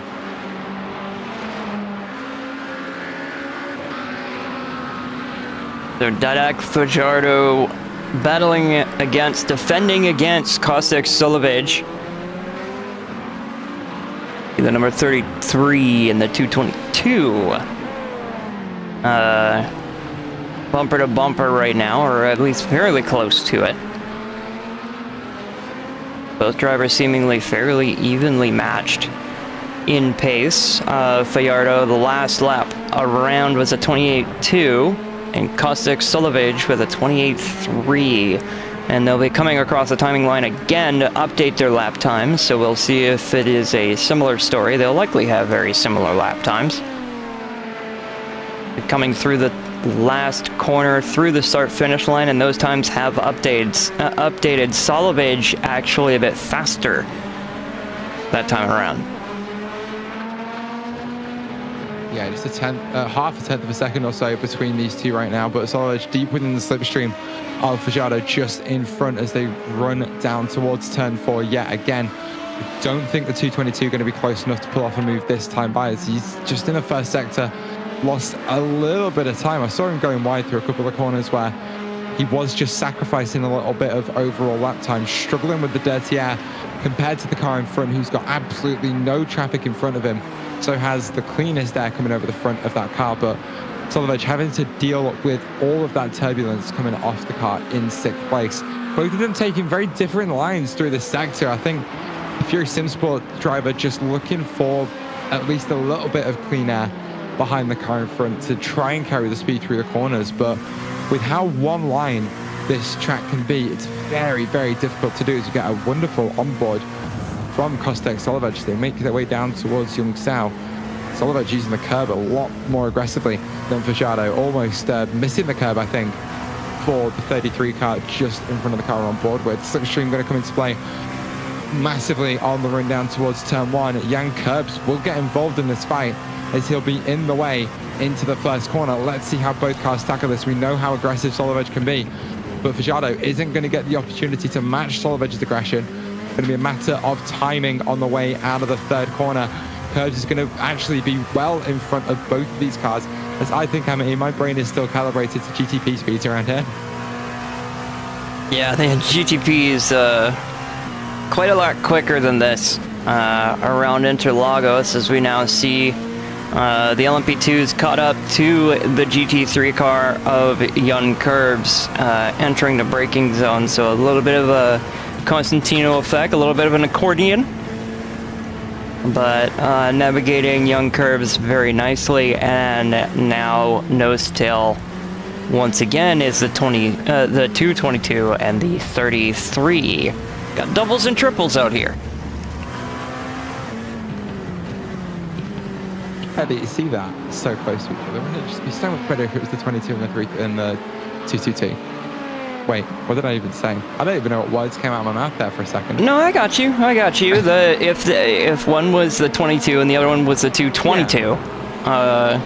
It'd remind me of peak Red Bull racing days when they had 3 and 33. Can you imagine multi-map 333, Daniel? Multi-map 333. You wouldn't even know which way around it was. I want to say that it's like that kind of situation with that kind of occurrence would be called a synecdoche. Sorry? A synecdoche, a figure of speech in which a part is made to represent the whole or vice versa, as in Cleveland won by 6 runs, meaning Cleveland's baseball team. Oh, maybe not. I don't know what I'm talking about. I heard a really smart word earlier. I thought I knew the context. I do not. Never mind. It's a bit of a wide moment, though, for both drivers down into turn 4, as Fajardo found himself off the road on the outside of the corner on the Max Verstappen line, and Solovej seemed to follow him. It just seems like the Fury Simsport driver needs to keep his eyes on the road and start hitting his marks. and get his laps right compared to the car in front, as Fajardo has a bit of a moment coming through turn 9. Back end just stepping out on corner entry, which has allowed Solovej to close back up again, and confidence seemingly a little bit shattered for the XPD racing driver, as all of a sudden Kostek Solovej all over the rear end of that LMP2 in front of him, and this is the closest he's been all race so far, as the back end of Fajardo's car steps out yet again, as now Solovej well within 1 car length. He's getting the biggest slipstream effect he's had all race. This should be a relatively easy move then down into turn 1, or at the very least we're going to see a small amount of scrapping. Fajardo defends very aggressively to the inside. Solovej moving out really early, but a difference in downforce levels just keeping the Fury Simsport driver behind Didier Fajardo for now, as through turns 1, 2 and 3 he drops a little bit further back, and that opportunity to overtake disintegrates. That looked like a pretty big opportunity, but unfortunately not making the most of it. But we've seen this push and pull numerous times already in this race. There's more opportunities where that came from. We're narrowing in on 30 minutes left on this race. That's still quite a lot of time. That's quite a few laps left to try and attack. You just need to get yourself in that position again and try it another time. And we know Solovej has that ability. Solovej able to constantly get on that back bumper. You can see just that accordion effect here through the corners. And man, really good battling here in the LMP2 class, but it's also the only battle here on track, basically. Everyone else is separated by quite a distance. Yeah, as we do reach that 30 minutes to go mark, let's just have a quick peek at how everyone is lining up and down the field in your top 5 spots.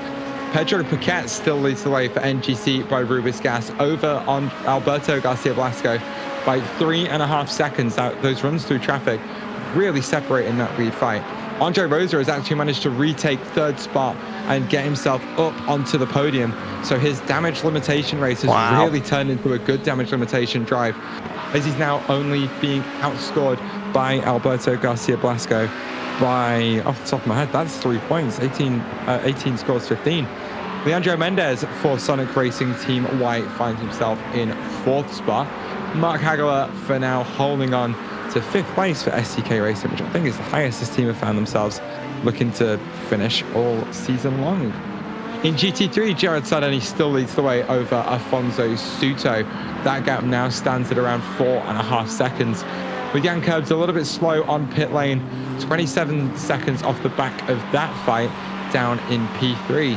Javier Talavera rounds out your top 4, and championship leader Miguel Almeida is only good enough for 5th place right now, which, if I count that properly, it's one of those things. I've never really made an effort to memorize the Formula 1 point scoring system, so I get past 18 and 15, and then I'm like, right, where do we go from here? Because it's 25, 18, 15, and then I want to say it's 12, 25, 18, 15, 12 for P4, and then 10 for P5, so it looks like Almeida getting outscored by 15 points as it stands, which is actually a very big swing in terms of the championship, and closes it up to within 6 points.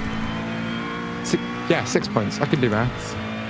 6 points is a very narrow gap to go into the final round of the season. Miguel Almeida will be looking to try and get this position from Javier Talavera and the Corvette just ahead.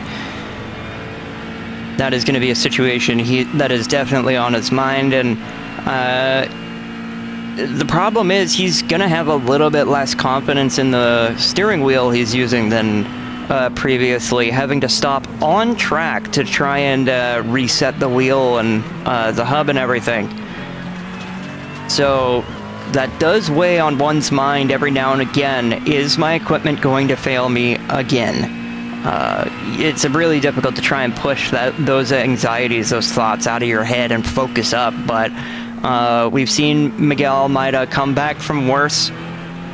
So it is possible that he could catch, and he is catching the car ahead here, so he could at least try and bring that gap a little bit wider than 6 points. That's what's on Miguel Almeida's mind, is the steering wheel and the car ahead. Certainly so, as he's got about, well, we said 28 minutes to get this one done, which is going to amount to nearly 20 laps. So only 20 more times around the circuit to try and recover some more points. Gap 2, Talavera ahead, inches just within a second. So he will get that slipstream effect all the way down towards turn 1. It's a very long, flat-out section to end the lap here at Interlagos that continues into the start of the lap as well, as the the Corvette that we're on board with now climbs its way up the hill over all those little bits of elevation as the track banks its way towards the inside of the circuit. It's been very, very closely followed by Miguel Almeida. That gap dropping to 0.6 of a second as they come across the line. You can see how much more Almeida is opening up turn 1 compared to Javier Talavera. So a lot more confidence, knowledge, better car placement in the hands of the driver of the McLaren, who is fighting for that 4th place spot. There's actually gained a little bit of time on Jan Curbs as well. It's been about 1/10 of a second or so for the last couple of laps, which is of course not enough to surmount that 16.5 second gap, but it's certainly enough to put Curbs under a little bit of pressure, where he'll know if he makes a mistake, he puts that final step on the podium at a little bit of risk. It does make me wonder, is Miguel Almeida listening to the broadcast? Because he closed that gap real quick after we mentioned that he'd be narrowing the gap quite a lot. Pretty much turned up the wick and got on the back bumper basically as soon as we'd said that. It certainly was in the time frame of the latency between us having said it in real life and then having transmitted over the interweb. So, well, it doesn't only make it a 13-point swing in that case, which closes the gap to 8 points rather than 6. Because I'm tracking this live now, folks. I'm doing it all in my head, which means the maths is probably wrong. But that being said, though, 8 points is a better cushion than 6. And if you're a championship driver, you're trying to clamber for every point you can grab to try and give yourself as much breathing room as possible, because those extra 2 points could mean everything. Well, they do, because if you actually think about it and look at the points that are on offer, at 25 for first scores 18 for second, which is a 7-point gap. And with no fastest lap point on offer, if Almeida can get that gap out to 8 points, or only let the gap close down to 8 points, it means he can finish second at Daytona and still win the championship. So, yeah, this is a really important position for Miguel Almeida, and he just needs to get it done cleanly. He's got some LMP2 traffic a few seconds behind him that is going to want to make their way through on this battle for position. That's actually Alberto Garcia Blasco, about 12 seconds or so clear of Andre Rosa in P3. And Blasco wants to get a bit of a move on because he wants to just stay in front of Rosa, because any points are good points, as Talavera goes deep on the exit of turn 9, checks up that exit and gives Almeida a run around the outside of 11 or 10 and 11.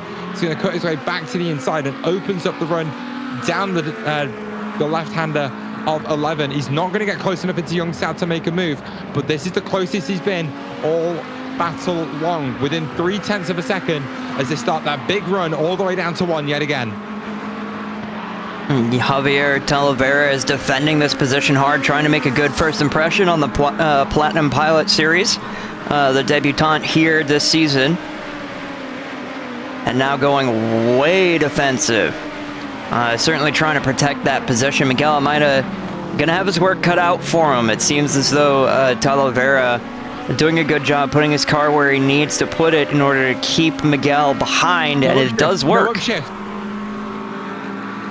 Miguel Almeida could not pull third gear, I think, there on the exit of turn 3, and he's lost all that time he's gained as he falls back outside that 1 second window. So another bit of equipment failure hampers the driver of the 0-1 car as he loses time in a crucial fight for the championship. Meanwhile, in LMP2, Dijan Fajardo and Kostek Solowedge still going at it as they're side by side down into turn 1. We, of course, missed the first overtake in this battle when Solowedge made his way up into 6th, but pushed very wide onto the curb on the inside of turn 3. It's Fajardo. He's going to be checked up just a touch off the exit of that corner, but the speed is going to slowly build yet again On the run down to Desida del Lago, he has a small peak to the inside of 4, which just unsettles Solovej a little bit and slows him down between turns 4 and 5. And look at this run Fajardo's got. He's going to force his way to the outside of turn 6. They'll be wheel to wheel on the entry to the double right-hander. Solovej holds the inside, holds the advantage on the right-hand side of the track, and will hang on to 6th place for now. And passing through this sector is very difficult. Man, what a scintillating battle from these two here. Unfortunately, as you mentioned, missed the first pass where Caustic Solovej actually got past Didac Fajardo, and now they're going back and forth here in the first and second sectors of this lap. And man, the racing here is so good. Even when the gaps are as big as they are, they end up narrowing, they end up closing, and then you get these big battles towards the end, trying to cut as much of that pit lane as possible, trying to get as close to the wall as possible to take advantage of shortening the track. And now, once again, we're going to go for a look here, and it doesn't seem to work. He's got to focus on the exit on the run through turns 2 and 3 and let that speed build in the slipstream yet again. It looks like Fajardo just struggling a little bit more to hold that inside line through turn 3. And actually being on that tighter line has slowed Solovej down just a little bit on the exit of that corner. It doesn't create a chance for Didier Fajardo yet again into 4 through 5, as he is just going to have to stay behind for now. But look at the road. That's Artillerero in the number 98 for NGC by Rubus Gas. He doesn't have friends in this fight, but I'm sure the GT3 driver isn't going to make it easy, and he doesn't. Basically blocking Solovej on the inside of the circuit, as both of these green LMP2s are going to have to find their way around the outside of that McLaren, and they do. They stay nose to tail, and as we tick off another lap in a moment or so, the battle is going to stay nose to tail. The remaining nose to tail. Meanwhile, I think Miguel Almeida might be having connection issues. Yep, that the camera staying in place like that. I switched over to Miguel Almeida. He's not there. Oh no, he's having another issue. And this one might be critical. Well, keep your fingers crossed. Never mind, Miguel Almeida connection lost due to upload. Packet lost as he finds himself out of this race with just over 20 minutes to go. He was in a position where he'd be able to minimize that point swing to keep the gap for the championship lead at 8 points. But as it stands, Gerard Sardeni and Rubens Lorente will lead the championship. In fact, Lorente hasn't got on board that McLaren on this particular occasion, so perhaps just sitting in the spotter stand for now. But the XPD Racing GT3 crew will find themselves in the lead of the championship by 4 points coming into the final round of the championship. I said championship way too many times there, didn't I? I mean, we're getting towards the end of the season anyways. You know, the championship does have quite a lot of importance in the penultimate race, you know, championship implications. As we see, wait, did I say something wrong? No, I said chimplications and it threw you through a loop. Oh, okay. I got you. Okay, I thought I might have had a brain fart and said something incorrectly. Didac Fajardo, meanwhile, while I was being gaslit into thinking I was making a mistake in my speech, and getting a little bit wide, a little bit squirrely, and losing some time to Caustic Solovej, which will provide some solace to the number 222. The European driver here, leading this little battle for 6th.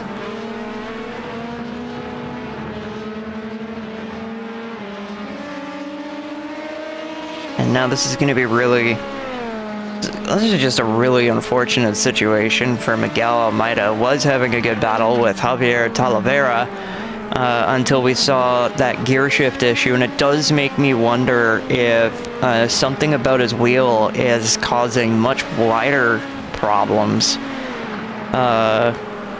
than we realize. It is possible that you know, some wheels out there these days are very high power output and they demand a lot.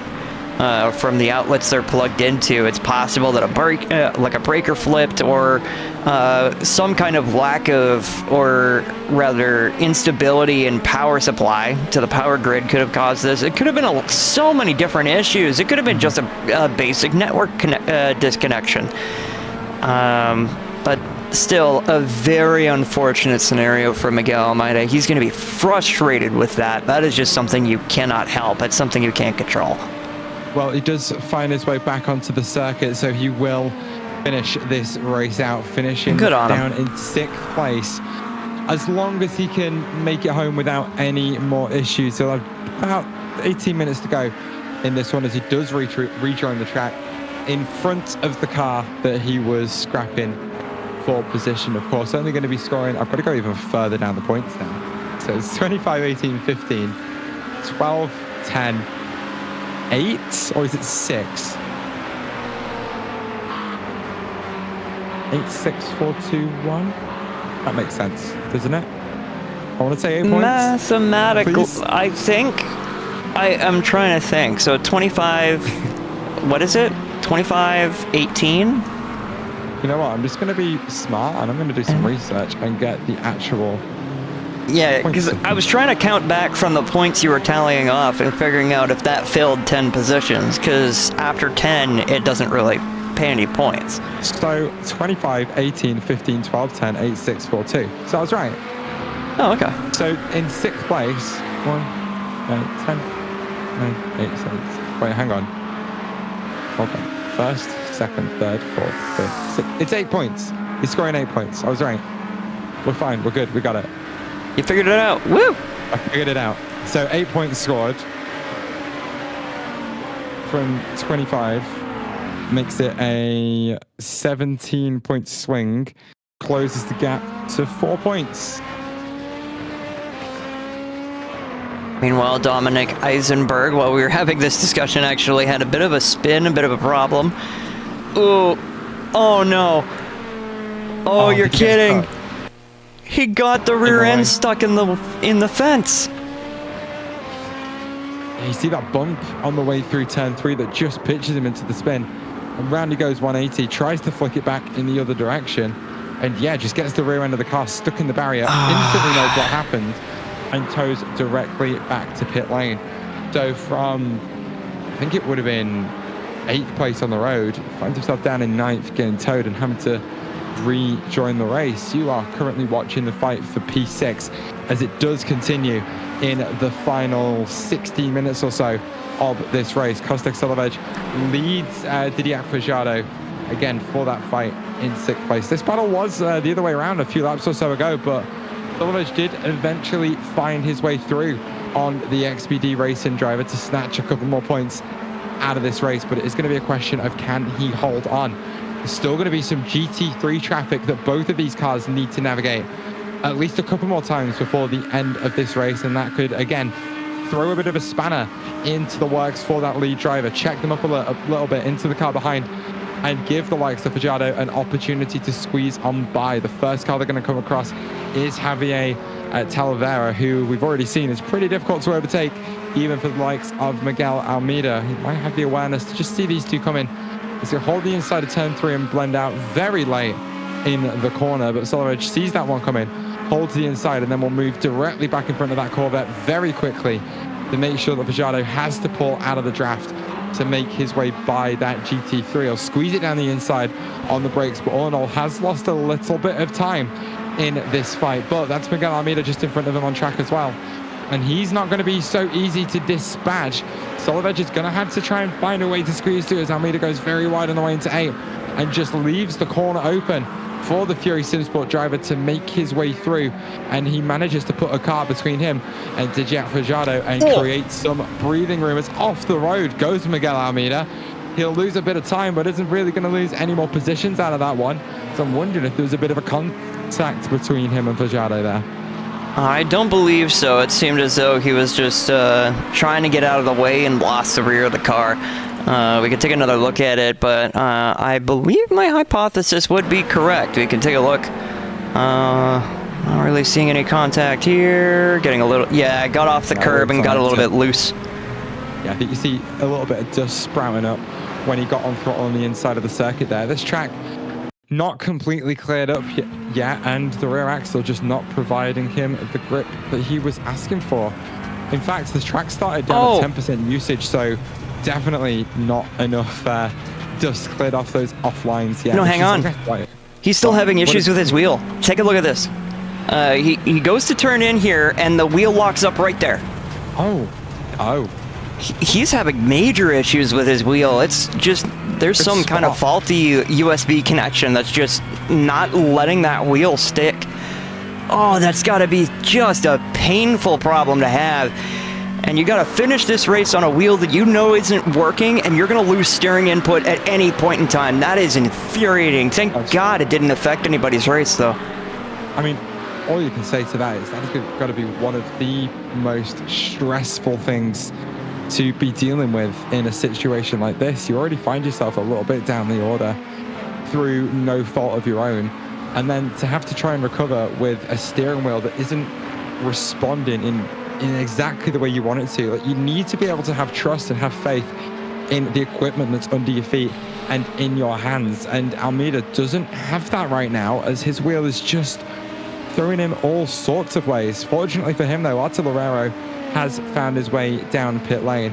Miguel Almeida is only 20 seconds off the back of making up another spot in this race and finding himself in 5th. Here comes Miguel Almeida, who was your championship leader. In fact, still is your championship leader as it stands. Well, still would have been in the spot he was in, but moving up to 5th place, that's 10 points scored. Gap closes to 6 points yet again.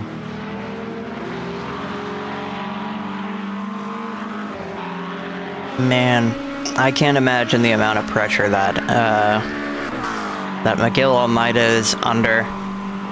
It is one thing to make a mistake. It's another to have your equipment not just fail on you, but be unreliable. A lot of situations that I've seen previously, across the iRacing service has been people who just kind of temporarily lose connection with their wheel, they plug it back in, and it's fine for the rest of the race. But this is recurring issues for Almeida and the Sonic Racing Team green car, and that's gonna play a massive factor on the confidence. Like, you really at this point are nervous. You want to nurse the car back home, try and get it in one piece, but you also run the risk of having that wheel problem come up again while other cars are around you and affecting other people's races too. I can speak English, I swear. We've got it out there eventually. You're Canadian. You speak Canadian, not English. There's a difference. Yeah, hey. Good point. Going on Timmy's run after this. Bod, you want anything? You want a double-double? What is a double-double? 2 cream, 2 cream, 2 sugar. Oh, that makes and then sense. you also have your triples and your 4x4s. The same sort of principle. 4 sugars, 4 milks. Yep. 3. Okay. I actually had a Tim Hortons the other month. Yeah. I found myself down in East London. There's a Tim Hortons there, and they serve breakfast. Ooh, spooky. Ooh. Yeah. Ours have served breakfast for a while. Wait. Sorry. And they serve burgers. Ooh. Oh, okay. That's. There it is. I mean, to be fair, our Tim Hortons has gotten more and more cursed as time goes on. They're selling flatbread pizza. I mean, I will actually just take a moment to apparently dunk on Tim Hortons. I had a very big cappuccino from there, which is like probably my second favorite style of coffee. And it tasted like cigarettes. I don't know how else to explain it, but it tasted like cigarettes. Yeah, a fun fact.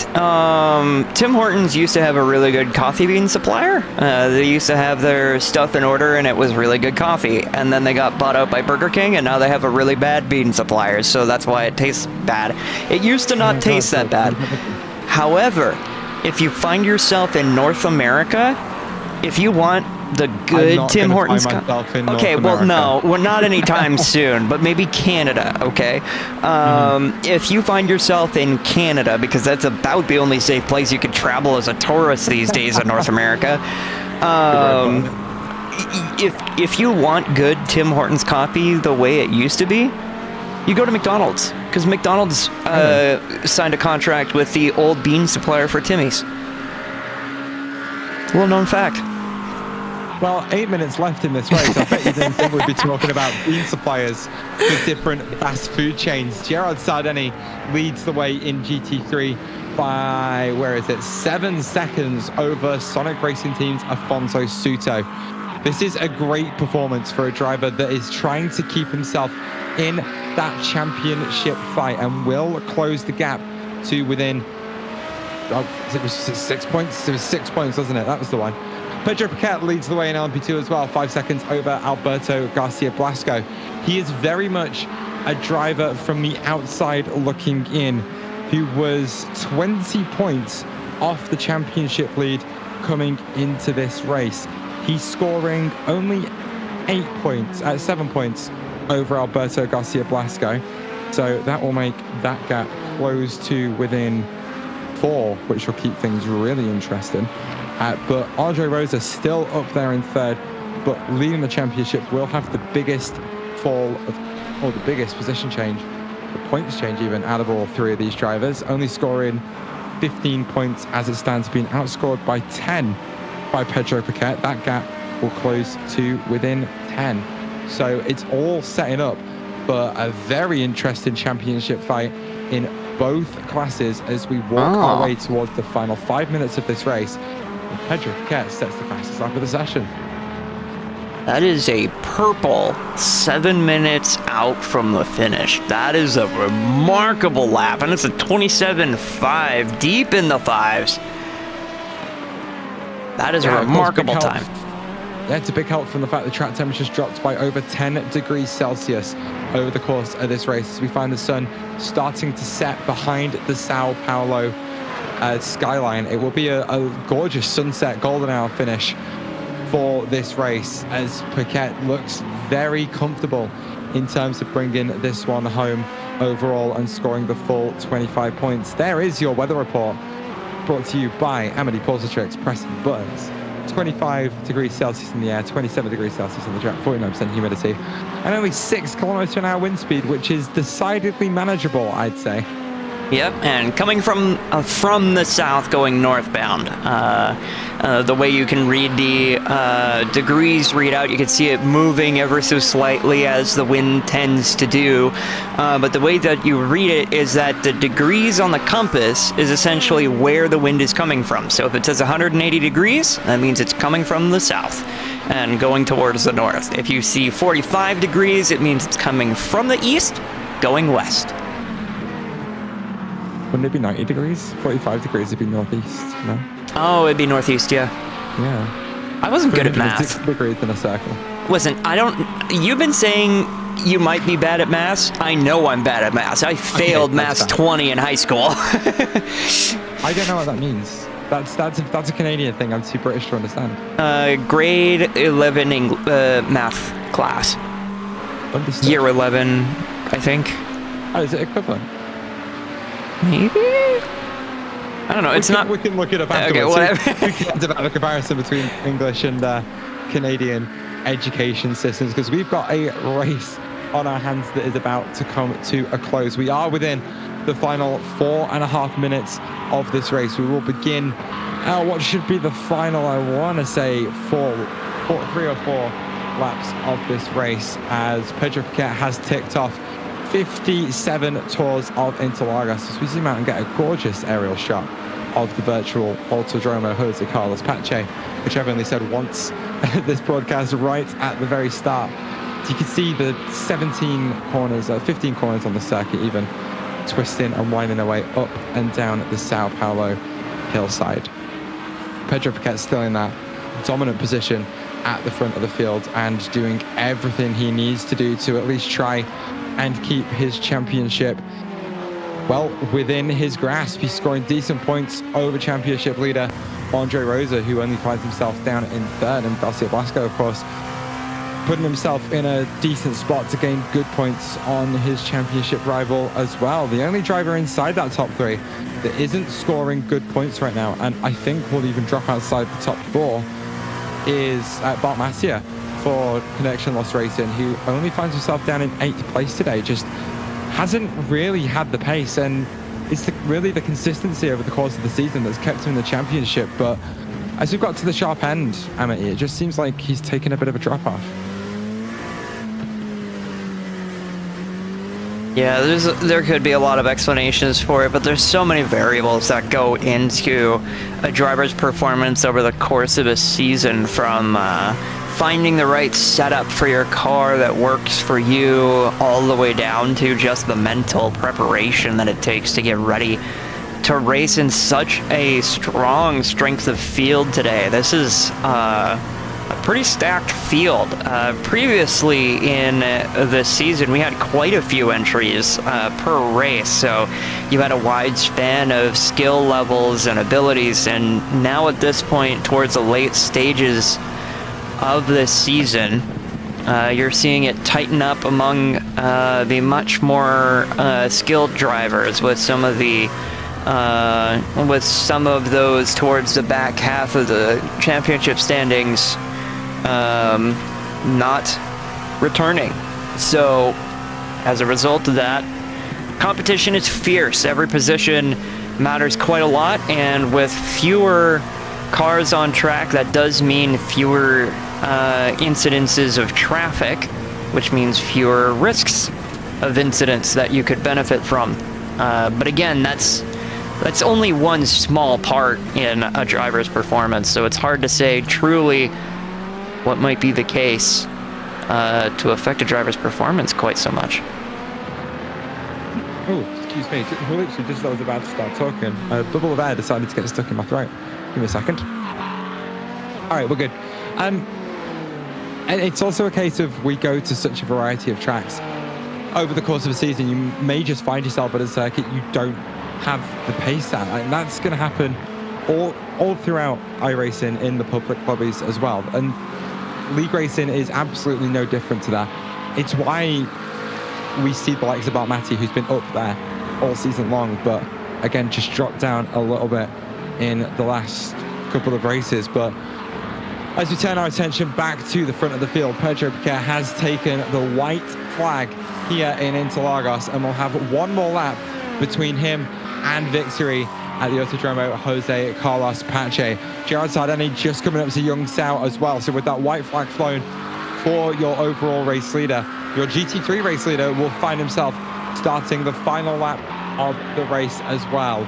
Fortunately for your class leaders, they put themselves in a position where they can just breathe and relax for the final minute and 30 seconds of this race. Minute and 40 if you're oh no, it's still a minute and 33 for the GT3s. You think I'd be able to pull that off the top of my head, considering how long I've been watching these cars lap for. But the 61st tour of the race, Pedro Piquet led the way from pole position. A very clean start and a staunch defense to the outside of turn one from Alberto Garcia Blasco, and some great traffic management puts him 5.5 seconds clear of second place in class. He's scoring great points over his championship rival in his teammate of Andre Rosa, who finds himself down only in third place today after a brilliant recovery drive. But for now, Pedro Piquet can round the final corner and know that he did everything to give himself one final shot coming into Daytona. Pedro Piquet wins in Interlagos.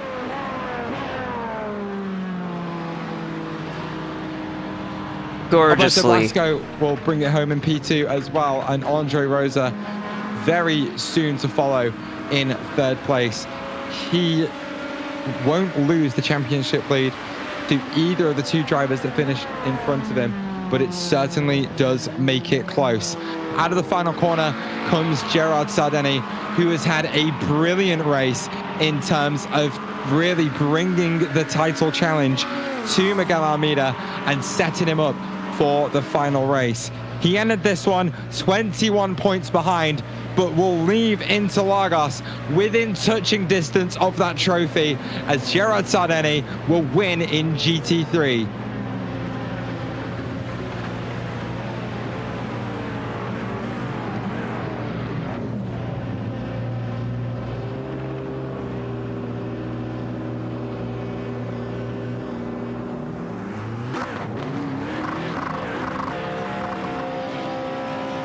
Celebrations already underway for Gerard Sardeni of XPD Racing, who once again knows he did everything he could to keep himself in this championship fight.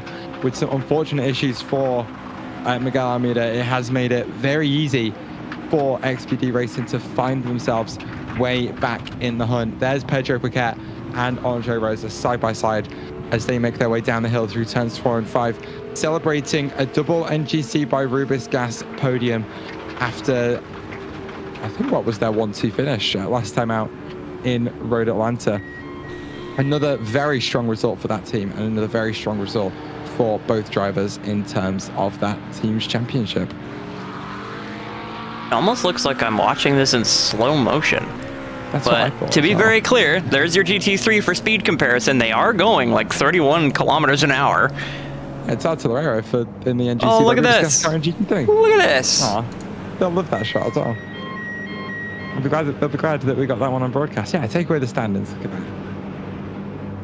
Yeah, look how cinematic that is. Yeah, good result for a great bunch of drivers. So then, let's take a look at the results of that race as we wrap up an interesting 90-minute battle around the circuit of Interlagos. Taking the victory here today was Pedro Daniel Piquet for what I think was the third time this season from XPD's Alberto Garcia Blasco.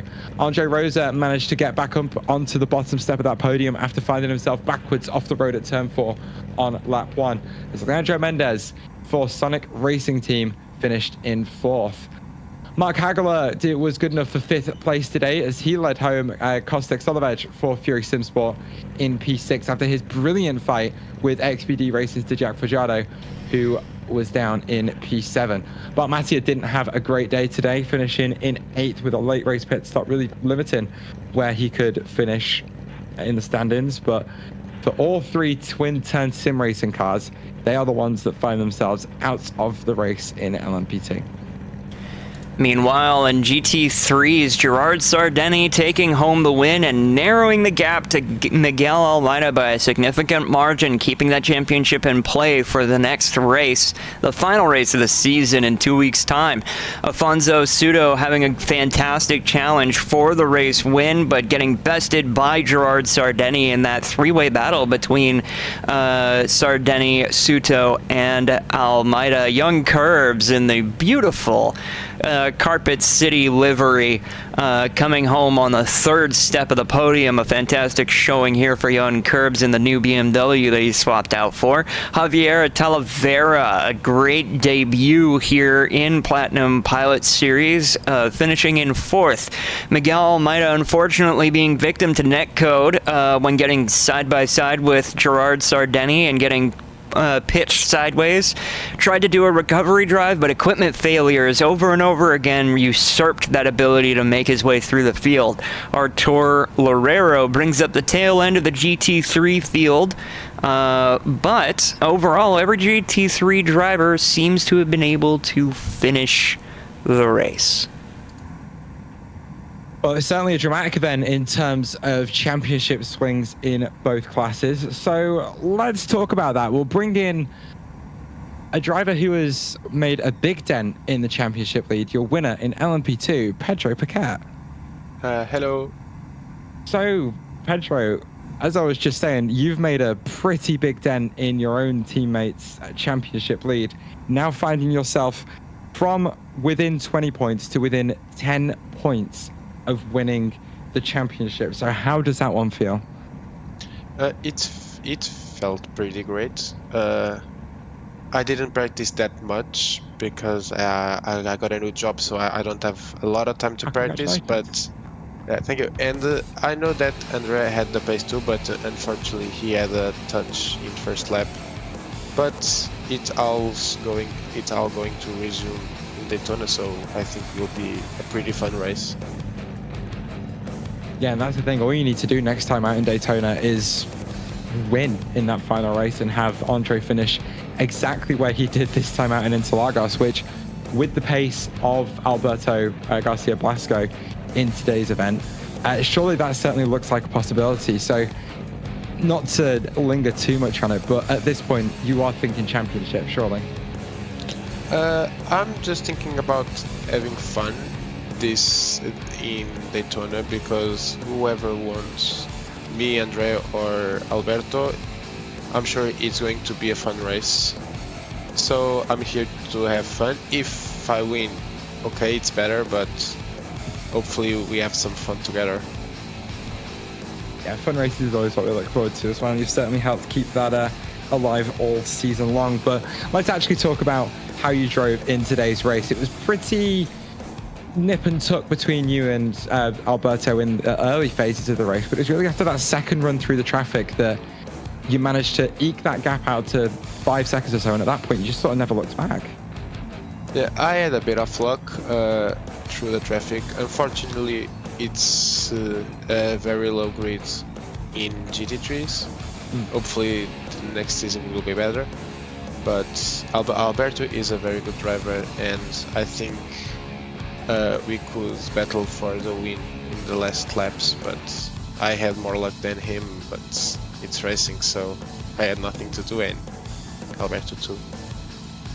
Well, congratulations on your third race win of the season, the most of anyone in the championship in season 7, by the way, so that's quite the achievement, still with 1 round to go. If you want to shout anyone out, give any thanks, now is your chance. The floor is absolutely yours. Okay, thank you. I will say thank you to Nelson, the owner of NGC, and to Andre that helped me a lot with this track and know a bit overall of this car. Well, that then was Pedro Piquet, who won in LMP2 and brought himself right back into the championship hunt. Next up, for a little bit of a chat, Amity Pulsatrix is going to talk to Gerard Sardeni. So, Gerard Sardeni, one hell of a finish from you. It was a really tight battle between you, Afonso Sudo, and Miguel Almeida, with Miguel being your championship rival right now. And having a bit of an incident earlier on in the race, allowing you to take the lead and keep charging on. So how did that race feel for you? It feels special, it feels good, because we prepared that race so much, and Rubens, my teammate, did a perfect setup of race.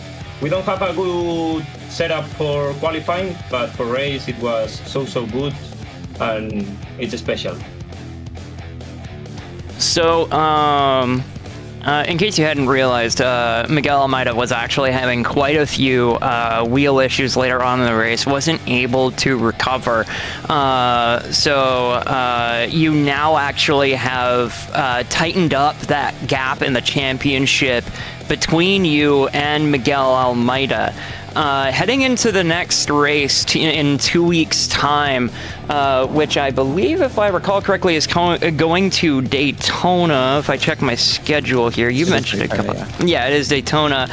What is your strategy going into the next race? For us, it's going step by step. Do the race.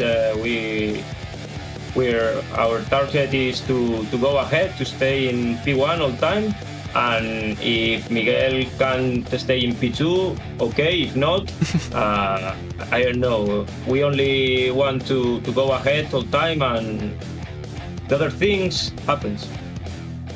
All right, and I believe if we work the mathematics out correctly, Miguel Almeida could actually still win from P2, so you would want him to finish 3rd or below at the next race, just to keep in mind for the next race. But before we let you go, are there any other people you want to thank for getting you here on this top step of the podium here, the race win at Interlagos? Only to say sorry to Miguel about the contact. I don't know if who was fault, but it seemed to be it was netcode. a race incident for me. But it's for me. I have to say sorry because I prefer to have a fight with the both drivers, but it could be. Yeah, very noble from you as well.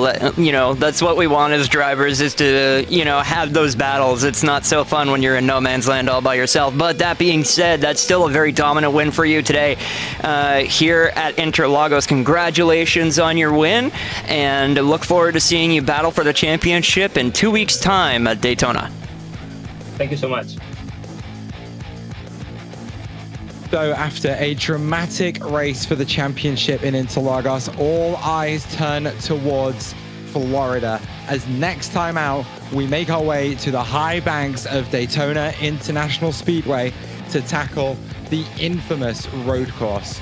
It is a circuit that has been the location of many dramatic races, certainly ones in the course of its life as the host of a 24-hour race venue. And our Season 7 championship will come down to the final race in both championships. All of them within very few points, where one position could be the difference between winning and losing. We have a field of drivers that are so stacked full of talent, so stacked full of skill, that we know that the likes of Gerard Sardini, the likes of Miguel Almeida, Andre Rosa, Alberto Garcia Blasco, Pedro Paquette are all going to come into that final race and give it their absolute all. And it will be a clean fight end to end. So from Amity and from me, we thank you very much for watching today's proceedings here at the Autodromo Jose Carlos Pace. We hope you will join us in 2 weeks' time for what is set to be an extraordinary championship finale. See you then.